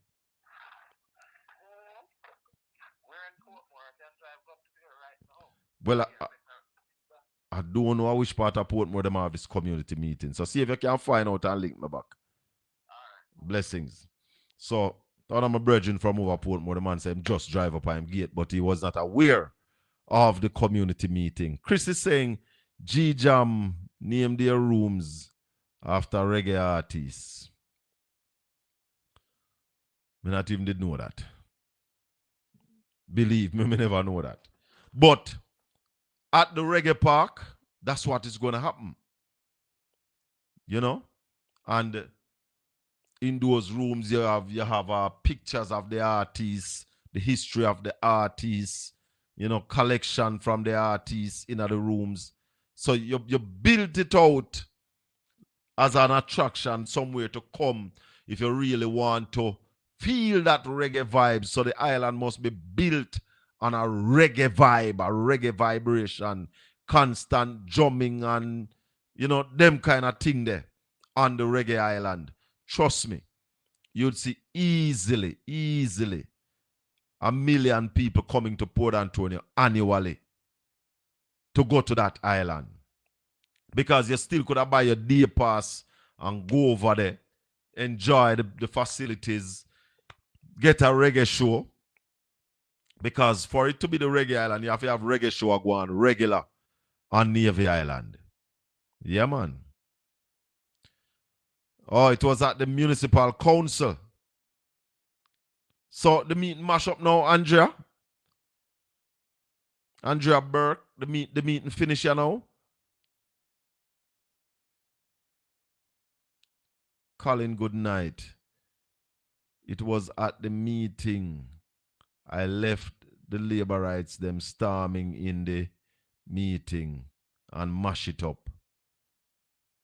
Andrea, give me a call, man, and give you an update on what go on. Give me a call and give me an update on what happened, what the meeting was about. 804-7072. You can call me upon WhatsApp. Give us an update on that meeting. Tell us what it was about, what really happened. You know, we're just seeing the pictures, hearing the chants.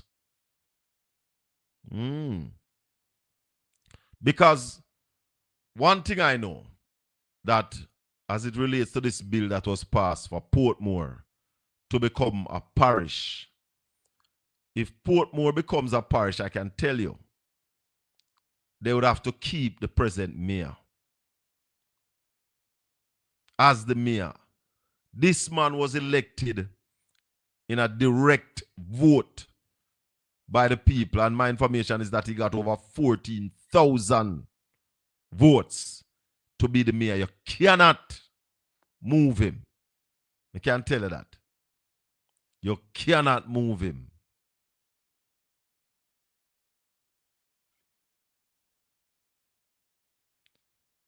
So she's saying that the Labourites came out in their colors and placards, well written up. It was not a protest. It was a community meeting. Read the parish. So why them come with placard? Yes, there was going to be a meeting in regards to the parish announcement. They did not know.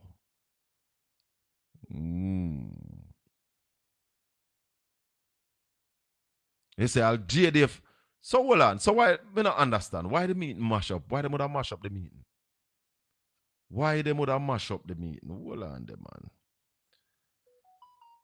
Hold on there. Because I want to try make a link.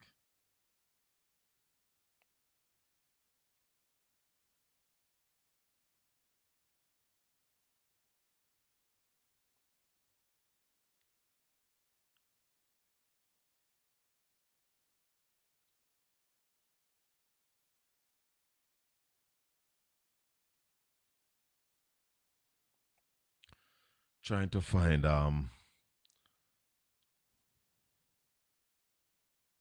think me have some numbers here, man.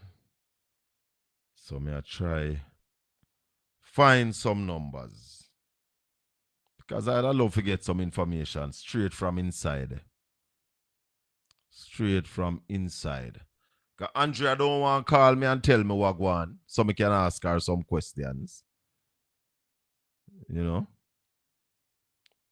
And who is this now? Petra. Petra, were you at the meeting, Petra?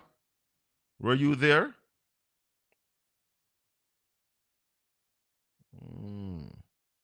Oh, man, I look at the wrong place. Lord have mercy.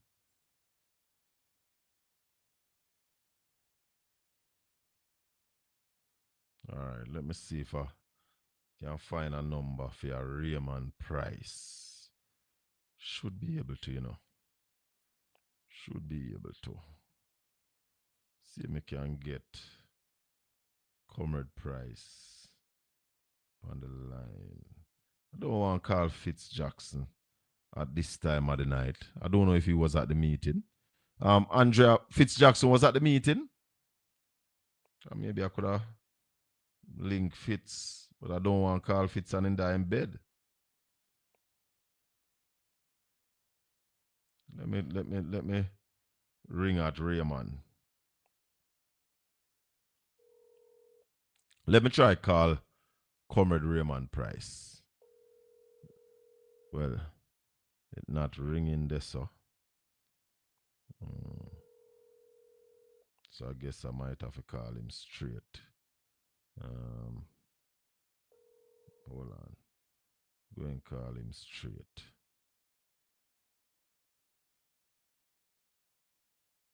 Hold on.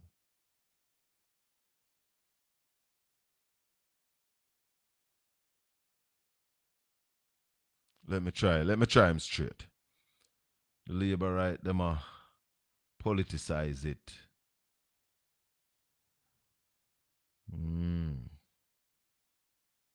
Them do everything to destroy Jamaica. Comrade Price. How you doing? This is Comrade Colin Bell out of East Portland. Hey, what's up, I'm there on my live. Let me tell you quick and fast that I'm on my live show, getting some message and some short videos out of Portmore that there was a meeting at the municipality and some something going. You can give us any update on what kind of meeting it was, what really happened? Very, very quickly, because we're actually doing a press conference now later. So. All right, very quickly. Hold the line for me. Hold the line for me, Comrade Raymond Price. Let me get him on properly. All right, here we go. Comrade Raymond Price, how you doing? Yeah, man. We're just getting some information about a meeting over there in Portmore and some disturbance. We know you're in a hurry, but give us a quick update on what the meeting was about and what actually happened. The former municipal corporation, in its usual course of duty, called a stakeholder consultation, having received a letter from the Minister of Local Government regarding, asking for their comments, I believe, on what was proposed in the bill. Yes. However, the letter was received after the General Council meeting, and therefore today was the earliest time for that stakeholder consultation in keeping with how they operate at the Portmore Municipal Corporation. Right. The meeting started, it had presidents of the Citizens Association, members of the Portmore Advisory Council, police officers were there, the superintendent of St. Catherine South was there, members of the clergy was there. It was being moderated by a senior member of the clergy here in Portmore. And presentation was done by the person in charge of planning. Opening remarks were made by the Mayor, Leon Thomas. And then during the question and answer segment, a group of placard-bearing persons clad in green came into the council room and were being very disruptive to the point where the meeting had to be halted. And when that happened, there was also, shouts and chants along political lines. We'll have a parish, we'll keep a parish, things of that nature. It got to a point, however, where the police stepped in and they asked one of the MPs who had brought them in, because one of the persons identified that they came as a result of that MP, and anything that MP said for the we're going to do, and we're going to mash up the meeting. Words to those effects. And you wouldn't call that MP name? The outgoing MP for East Central St. Catherine. That's Orlando Turlong? That's the person? That's correct. So the bishop, I think it was, and it is clearly seen in one of the videos, were asking him to control his that person started to shout, "Shame on you," pointing at Mr. Turlong. That perhaps enraged the others, and proper melee resulted. Wow. It took some while for them to be led out of the building and out of the council room. The disruption continued on the outside for a bit, I'm told. and the members of the Portmore Municipal Corporation, in terms of the councillors Yes. and other persons, went into the mayor's conference room, where it was, I guess it was safer at that point, and a press conference was held, and that press conference was just concluded. The press conference was led by Mayor Leon Thomas, MP Fitzjackson, and some members of the community who were there. And yep, that's it in a nutshell. What was your role in all of this? Well, as present as it was a stakeholders consultation, I'm the TNT candidate for East Central St. Catherine. So I received one of the invitations and I was there. What about your safety at this time? Say again? What about your safety at this time? Is that taken care of? Yes. Everybody is okay. We can report that everybody is okay. All right, Comrade Price, we are waiting further particulars. What is the way forward now, finally? Thank you very much. What is the way forward? Yeah, good.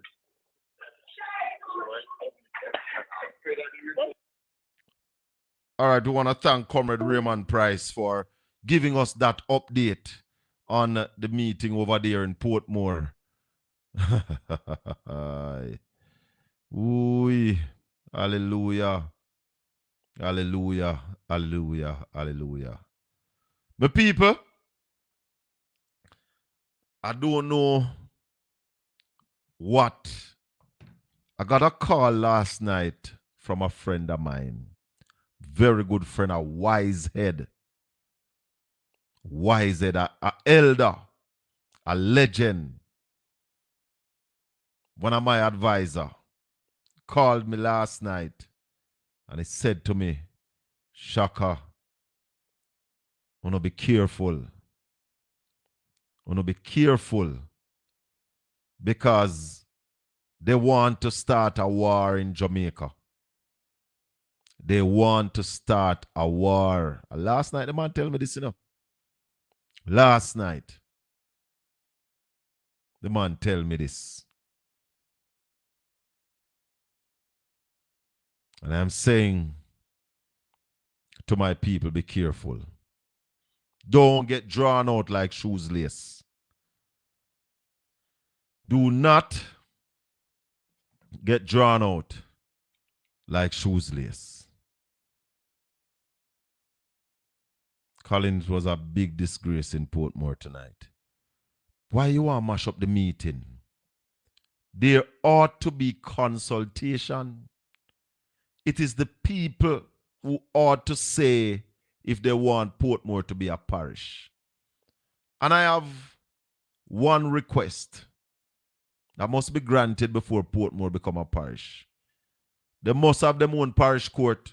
So you have to go build a courthouse there. Build the courthouse. Portmore have to have a courthouse. And which part is going to be the capital of Portmore? Portmore is not ready. I don't think we should have rushed that. Because areas over there, but which part will be the capital? Good evening. Welcome to Portland Spice TV. Yes, sir, Bell. Good evening, sir. Yeah, man. Welcome. Advice. Like your virgin gave the advice the last night. Yeah. Them guys are not go down so easy, virgin. I'm telling you that's enough. See this enough. Them not take it so easy. Because them know if them go down, the burglar bar, them can open and them lock inside, Yeah, but guess what? The masses of the people have to stand up for this country. Political violence is a thing of the past. We're not going back there. I think they're going back there now. No, we're not.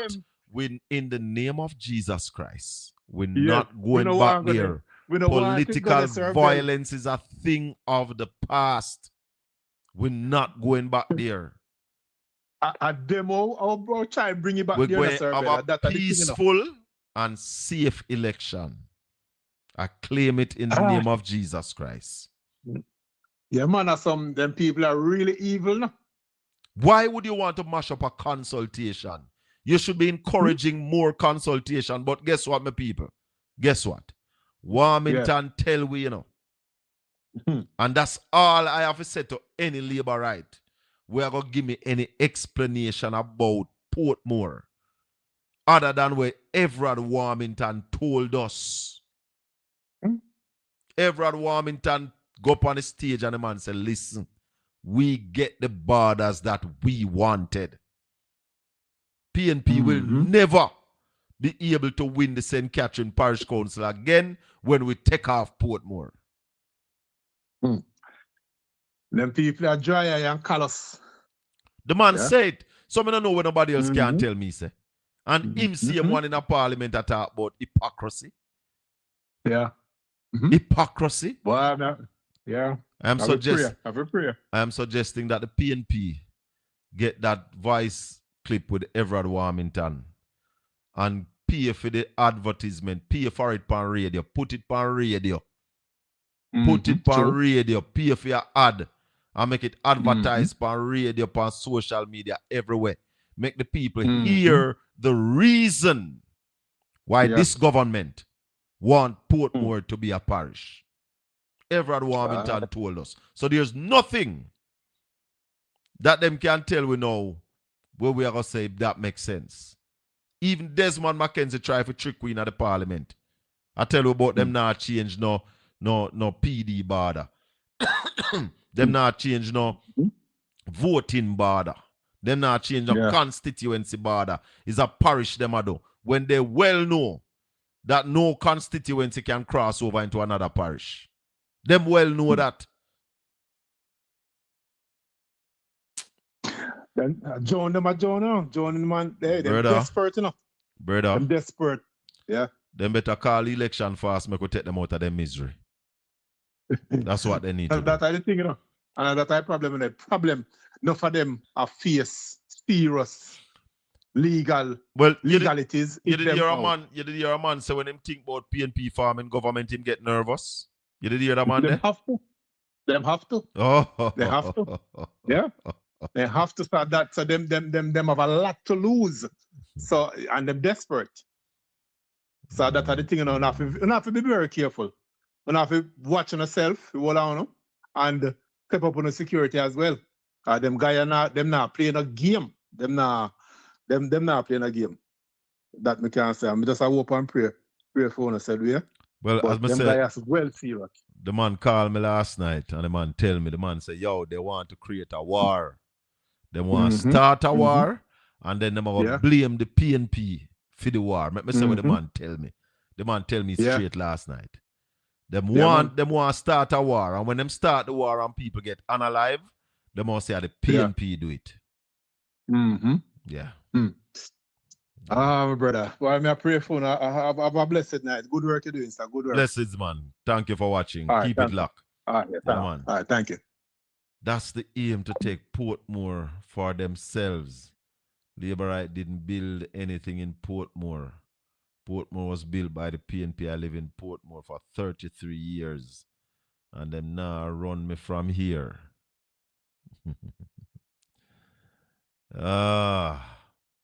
Desmond McKenzie said, by any means necessary.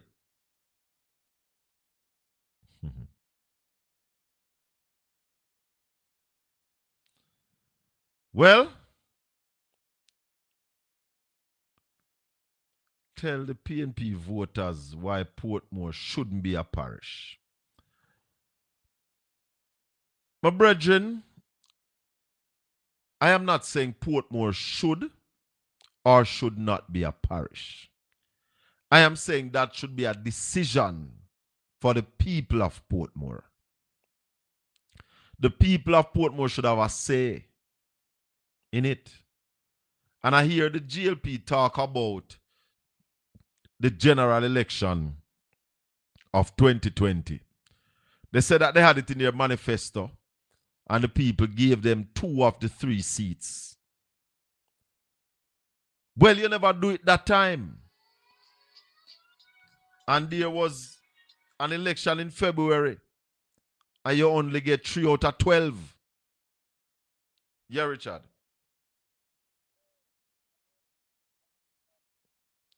All right. So I just talked to Raymond Price and give you an update on it. That the meeting was there to discuss the government had sent a letter to the parish council, so they want to hear their views on the whole thing. So they had a community meeting and there was disturbance. People came in with placard.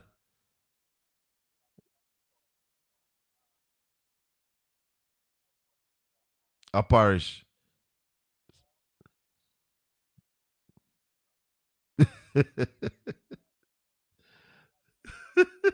Oh, them say they want Portmore to be a municipality. It is a municipality. All right, my brethren. Thanks much. Hold on there. Hold on there. Let me bring you up on here. Hold on. Hold on there. Because this is my brethren where I call first and him go check out the thing for me. So me put him on here so we can hear from him where him get for understand. Make we hear where him get for understand because he might give you a side there. Yeah, man. Yeah, brother. Yeah, Richard, where you say now? Some people from Spanish Town coming and meeting. So them want Portmore to be a municipality. But Portmore is already a municipality. But are the one them in the green, so them want it, I don't understand. They're confused. And your information is that a Spanish town them come from? Miss the people let me know. Oh, so you drive go down there? Yeah. But you tell me say you have to find it. From Miss me I got check sitting for you. Me not here no go around corner sitting. So and you're still there now? I'm a cousin down there. You want me call her name? Where you say your cousin down there? Yes, Charlie, right. From Spanish town. From Spanish Town. Hallelujah. Hallelujah. So, Richard, you live in Portmore. Why somebody just send me a message? Tell your PNP voters why Portmore shouldn't be a parish. We're not ready yet. We're not in hospital over here. We don't have no cemetery. All right. What about the hospital? So you need a parish. Every parish have a hospital. Portmore wouldn't have none. Yes. A cemetery. We don't have no. Put the cemetery out of Lime Key. Pangoat Island. Goat Island. Pangoat Island. So I don't understand what's going on. So where would be the capital? Reggae Park. No, it would have to be Portmore Pines because the capital has to be a place where administration is done. So anywhere the tax office there, this or the capital would have to be. Says who? Says the definition of a capital. But remember that Andrew them not working with the definition of anything. Or them just do something. Them just gerrymandering everything. So it's well Warmington did tell us that this is about politics, straight politics. And even though I'm not willing to speak after that man, I believe him. But him talk it straight. Him say when you cut off Portmore, PNP will never win the parish the St. Catherine Parish Council again. Never. Yes. So that is their main objective. Well, at one point, they wanted to cut off all Riverton and Seaview Gardens division and put it on a fitness parish that And the people said, no, leave the dump where it is. So they wanted to bring the dump to Portmore. Yeah, they want because they have them reason. So they're cutting everything for political purposes. Yeah, nothing to do with the people. Them, a matter of fact, if Jamaica don't know, so them don't care about the people. Then, I mean, it's sad. It's very sad, very sad. The people have to make a decision, though. They should put it to the people. Put it to the people in a referendum in the election coming up. Put it on a ballot. Parish yes, parish no.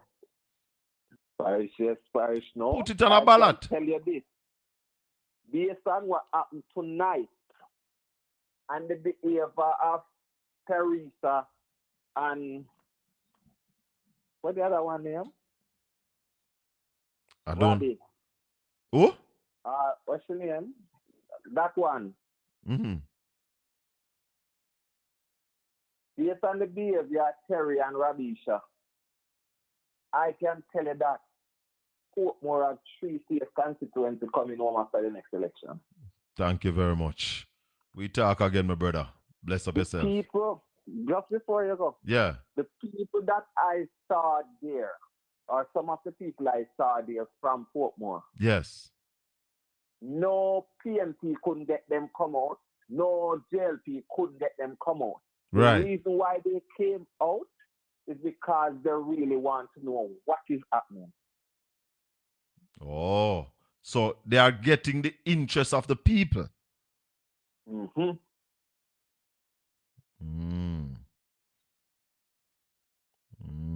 And you know me, they are both and from a certain set of people, me know who is who. Yes. And I live here. So we know the type of people who will come out to certain events. One of the things that I have to look at is how big will Portmore be as a parish? Where would it rank in the size of parishes? Maybe just bigger than Kingston? Yeah. I don't know. Because I'm thinking... bigger than Kingston. Eh? Yeah, man, it would be bigger than Kingston. But would it be bigger than any other parish? No. I don't think so. No. When I draw up the geographic location of Kingston, Portmore is bigger than Kingston. Yeah, man. Kingston is the smallest parish in Jamaica, you know. Mm-hmm. And Portmore, I think Portmore would be next. Yeah. It would be a small parish. It wouldn't be a big parish. Mm-mm. But the amenities, I'm not going back over that, yeah, man. I don't see it happening. I am not opposed for the place, Portmore, to become a parish. Mm. But give us what we need for the communities to accept Portmore as a parish. So you want the hospital, you want your courthouse, you want your market, you want your cemetery. Yeah. And then you can start talking. No cemetery can go. No cemetery can go to Portmore still. I don't think so. Then that wouldn't constitute a parish then. You have to have a cemetery to be a parish? Yes. Well, I know which part of Portmore that put no cemetery. People want a place to live. Its own cemetery now, you know that? Yes, man. That's what, Maypen Cemetery? Right. Yes. Calvary Cemetery in St. Andrew. Yeah.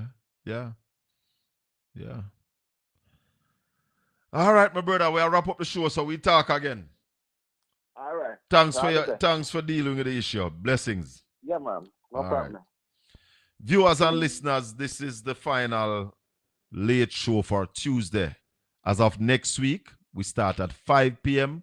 and we'll go up until 7 p.m. right here on Portland Spice TV. Thanks to Ricky Chin for coming in tonight. Thanks to Comrade Raymond Price for that quick call, and Richard, who go check out the thing for me personally, you know. So Andrea says she's one of those persons who don't normally go out, and she go out tonight. But check out what is going on. Well, people power, we say.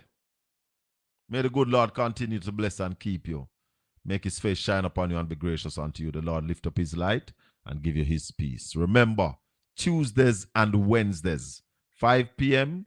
to 7 p.m., the Colin Bell Show, live on this platform and on Caribbean Radio HD, Portland Spice TV, and all across America.